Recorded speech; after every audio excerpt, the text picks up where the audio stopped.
ప్రతి ఉదయం దేవుని వాగ్దానం అనే కార్యక్రమానికి ప్రేమతో మిమ్మల్ని ఆహ్వానిస్తుంటున్నాను. ఈ ఉదయకాల సమయంలో దేవుడు మన కొరకు ఏర్పాటు చేసినటువంటి వాక్యభాగము మీకా గ్రంథము 7వ అధ్యాయము 19వ వచనాన్ని ధ్యానించుకుందాం. మీకా గ్రంథము 7వ అధ్యాయము 19వ వచనాన్ని ధ్యానించుకుందాం. ఆయన మరలా మన యందు జాలిపడును, మన దోషములను అణిచివేయును. క్రీస్తునందు ప్రియమైన దేవుని బిడ్డలారా, ఈ ఉదయకాల సమయంలో పరిశుద్ధాత్మ దేవుడు మనకిస్తున్నటువంటి వాగ్దానము, ఆయన మరలా మన యందు జాలిపడును, మన దోషములను అణచివేయును. ఈ యొక్క వాగ్దానాన్ని దేవుడు మనకును మన కుటుంబాలకును ఆశీర్వాదకరముగాను దీవెనకరముగాను మార్చునుగాక. ఈ యొక్క మాటల్లోని ఆత్మీయ సత్యాలను ఆత్మీయ అర్థాలను మనం పరిశీలించినట్లయితే, ప్రవక్తలలో చిన్న ప్రవక్త అయినటువంటి మీకా ఈ గ్రంథాన్ని రచిస్తూ మరి ఇశ్రాయేల్ యొక్క ప్రజలను ఉద్దేశించి దేవుడు మీకా ప్రవక్తతో మాట్లాడుతూ ఉంటున్నాడు.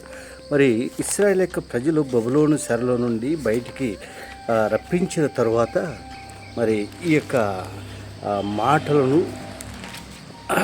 మరి మాట్లాడుతూ ఉంటున్నాడు. మరి ఈ యొక్క మీకా ప్రవక్త యెషయా ప్రవక్తకు సమకాలికుడైనటువంటి వాడుగా ఉంటున్నాడు.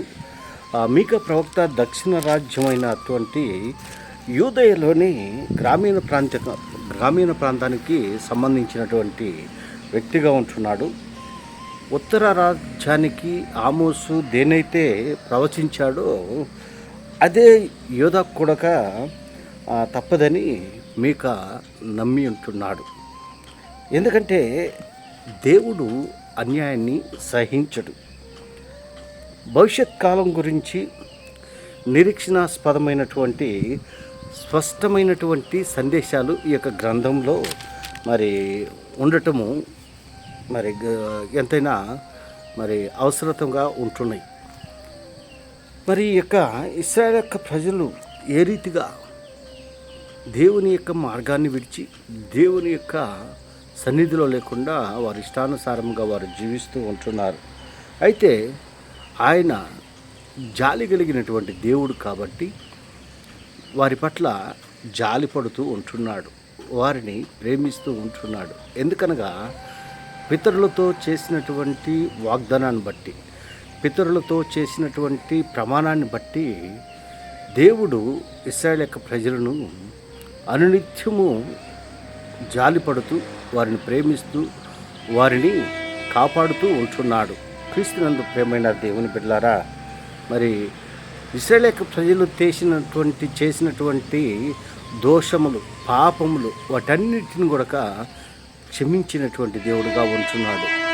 క్రీస్తునందు ప్రియమైన దేవుని బిడ్డలారా, ఈ ఉదయకాల సమయంలో ఈ మాటలు వింటున్న నీవు నేను ఆయన నమ్మినటువంటి బిడ్డలుగా ఈ లోకంలో మనం జీవిస్తూ ఉన్నప్పుడు మనము అనేక పర్యాయములు దేవుని వైపు తిరగకుండా, దేవుని మార్గాల్లో ప్రయాణించకుండా, మన ఇష్టానుసారంగా దేవునికి అసహ్యమైనటువంటి కార్యాలు చేస్తూ ఉన్నప్పుడు దేవుడు మన పాపాలను ఆయన క్షమిస్తూ ఉంటున్నాడు, మన దోషములను ఆయన తుడిచివేస్తూ ఉంటున్నాడు, మన పాపాలను ఆయన మరి క్షమించి ఆయన బిడ్డలుగా, ఆయన కుమారులుగాను ఆయన కుమార్తెలుగాను చేసి ఉంటున్నాడు. అందుకే అంటున్నాడు, ఆయన మరలా మన యందు జాలిపడును. మనం ఎన్ని తప్పిదములు చేసినా, ఎన్ని పాపాలు చేసినా మరి మన పాపాలను ఆయన మరి క్షమించి మన పట్ల జాలి చూపును.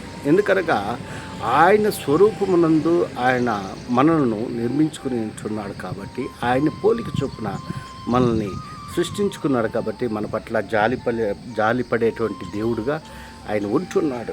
మన దోషములను అణిచివేసేటువంటి దేవుడుగా ఉంటున్నాడు. ఆయనకి అసాధ్యమైనటువంటి కార్యము ఏది లేదు, సమస్తము సాధ్యమై ఉంటున్నది. సర్వశక్తి కలిగినటువంటి దేవుడుగా ఉంటున్నాడు.